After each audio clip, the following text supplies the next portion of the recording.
प्रिय भाई बहनों, मित्रों, साथियों एवं प्यारे बच्चों, आप सबको जय मसीह की। मित्रों, आप सब लोग कैसे हो? अच्छी तरह से हो? मित्रों, साथियों एवं प्यारे बच्चों, मुझे पूरी आशा है, पूरा विश्वास है कि आप सब लोग अच्छी तरह से हैं, स्वस्थ हैं, फिट हैं, सेहतमंद हैं, क्योंकि परमेश्वर आपके साथ है। मित्रों, आज मैं भोर के बेला के समय नम्र और दीन होकर के आपके पास में मैं फिर आपके सामने उपस्थित हूँ। मित्रों, मैं आज सबसे पहले वचन बताऊंगा, फिर आपके लिए, आपके परिवार के लिए प्रार्थना करूंगा। मित्रों, इस वचन के द्वारा परमेश्वर आपको आशीषित करेंगे, बचाएंगे। मित्रों, आज का वचन है जो मैं आप लोगों के सामने लेकर के आया हूँ। वचन है मित्रों 2 कुरिन्थियों 5:10। मित्रों, मैं इस वचन के द्वारा बात करूंगा, इसी वचन के आधार पर प्रार्थना करूंगा। मित्रों 2 कुरिन्थियों 5:10, अंतिम समय टल नहीं सकता और इस संसार के हर एक मनुष्य को अपने सृष्टिकर्ता परमेश्वर के सामने खड़ा हो रहना पड़ेगा और अपने जीवन का हिसाब देना पड़ेगा। मित्रों, देह के द्वारा किए गए कामों का बदला पाएं।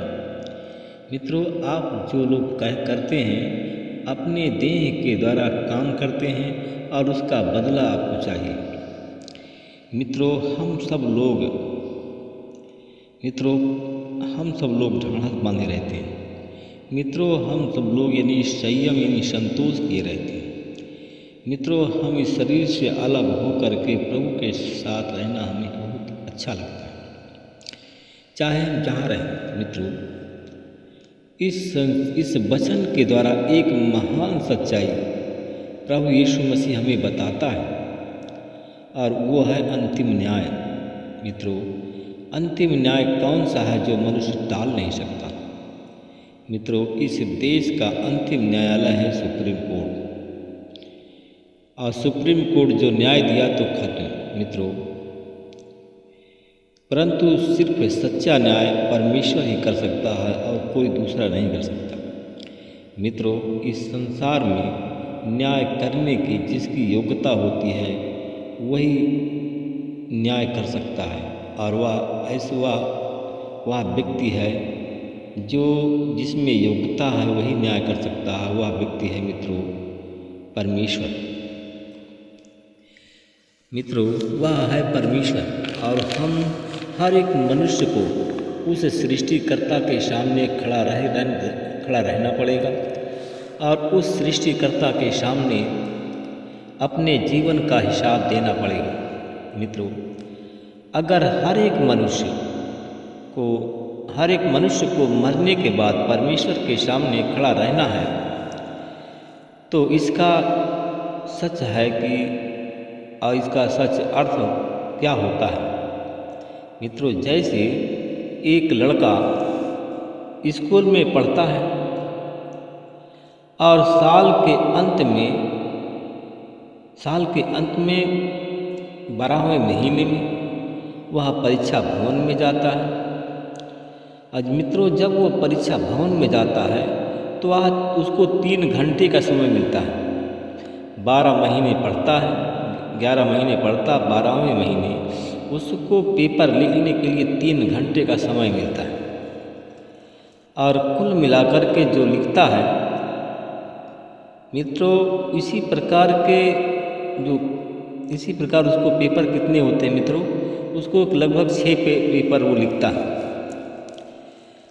और पेपर लिखने के बाद एक दिन उसका परिणाम आता है, और उसके जो अध्यापक लोग हैं उसको अंक देते हैं, जांचते हैं काफ़ी, उसको अंक देते हैं। मित्रों, परंतु यह सब मिलने के लिए वह 3 घंटे लिखता है। वह अंक पाने के लिए वह पेपर को 3 घंटे लिखता है। मित्रों, उसी प्रकार आज आप लोग अगर हमारे प्रार्थना में आज शामिल हैं तो आप सब लोग पेपर लिख रहे हैं। आप लोग परीक्षा भवन में बैठे हुए पेपर लिख रहे हैं। मित्रों, इस संसार में जो धन आपके पास में है वो सच्चा धन नहीं है। इस संसार का धन सच्चा धन नहीं है। इस संसार में हम सब कुछ दिनों के लिए हैं। मित्रों, कोई व्यक्ति है 80 साल के लिए है, कोई तो 100 साल के लिए है। 100 साल तो जीना बहुत बड़ी बात है, क्योंकि मरने के बाद जो काल है मित्रों, मरने के बाद का जो काल है वह असीमित काल है। किसी व्यक्ति को नरक की सज़ा मिलती है तो वह अनंत काल के लिए नरक में जाएगा, और किसी व्यक्ति को स्वर्ग की सज़ा मिलती है तो वह अनंत काल के लिए स्वर्ग में रहना पड़ेगा उसको। मित्रों, आप इस संसार में जीते समय कितना अच्छा कपड़ा पहनते हो यह महत्वपूर्ण नहीं है। कितना बड़ा पद है, अब पढ़े हो या अनपढ़ हो यह महत्वपूर्ण नहीं है। मित्रों, आप काले रंग के हो या गोरे रंग के हो, ऊंचे हो या नाटे हो यह महत्वपूर्ण नहीं है। मित्रों, यह सब संसार का है और ये संसार कुछ पल के लिए है। 60 साल, 70 साल, 80 साल आप इस संसार में हो तब तक यह है, परंतु ध्यान में रखो यह परीक्षा का समय है और फैसला होने के बाद मित्रों आप अनंत काल के लिए स्वर्ग में जाओगे या अनंत काल के लिए नरक में जाओगे, या कोई टाल नहीं सकता है। मित्रों, इसलिए मित्रों, पृथ्वी पर वस्तुएं उन पर मन न लगाना, यह तो मूर्ख लोग करते हैं। यहाँ का धन सच्चा है ऐसा मत समझो। आपका मन सोना चांदी में, कागज की नोटों में है, जमीन जायदाद में लगा होगा, परंतु यह मित्रों सब झूठ है या कुछ समय के लिए है। परमेश्वर निश्चित क्या देने वाला है।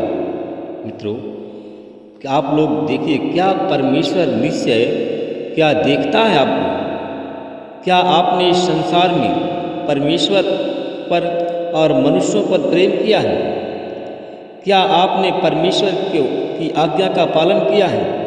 मित्रों, यह परमेश्वर की सृष्टि में महत्वपूर्ण है। यीशु कौन से भी किसी भी वक्त इस संसार में फिर आ सकता है, इसलिए कि इस संसार में अपना पूरा मन लगाकर मत जियो। इस संसार में ये संसार कीचड़ है, इस संसार में इतना दुख है, उसकी कोई सीमा नहीं है। मित्रों, इसलिए कि इस संसार से चिपक कर आप मत रहो। इस संसार से विदा लेना बहुत ज़रूरी है। जैसे कमल कीचड़ के ऊपर रहता है, उसी प्रकार आप कीचड़ से बाहर आ जाएंगे, जिससे आप अच्छा जीवन व्यतीत कर सकते। मेरे भाई और बहनों, यह आपके ऊपर निर्भर है। आपने दूसरों से कितना प्रेम किया और कितना सहन किया, यह आप लोगों पर निर्भर है। मित्रों, अगर आप सहन करते हो, मैं आपके लिए प्रार्थना करूँगा। अनुग्रहकारी दयालु पिता परमेश्वर प्रभु यीशु मसीह में आपका धन्यवाद करते हुए आज भोर के समय नई किरण की मैं आप लोगों के सामने फिर उपस्थित हुआ। मित्रों, मैं आज भोर के समय में आप लोगों के लिए प्रार्थना करूँगा। परमेश्वर आपको आशीषित करेगा। Hallelujah, hallelujah, hallelujah. धन्यवाद, धन्यवाद, धन्यवाद, धन्यवाद, धन्यवाद, धन्यवाद। अनुग्रहकारी दयालु पिता परमेश्वर प्रभु यीशु मसीह, मैं आपका धन्यवाद करते हुए आपके चरणों में प्रार्थना करता हूँ। हे प्रभु, आप महान सर्वशक्तिमान दयालु दया के सागर, मैं उन लोगों के लिए प्रार्थना करता हूँ परमेश्वर, जिनका मन संसारिक धन में लगा हुआ है। लोग झूठ बोलते हैं,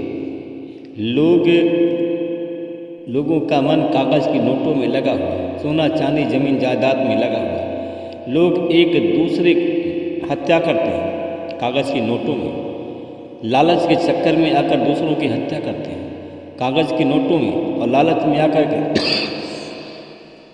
चोरी करते हैं।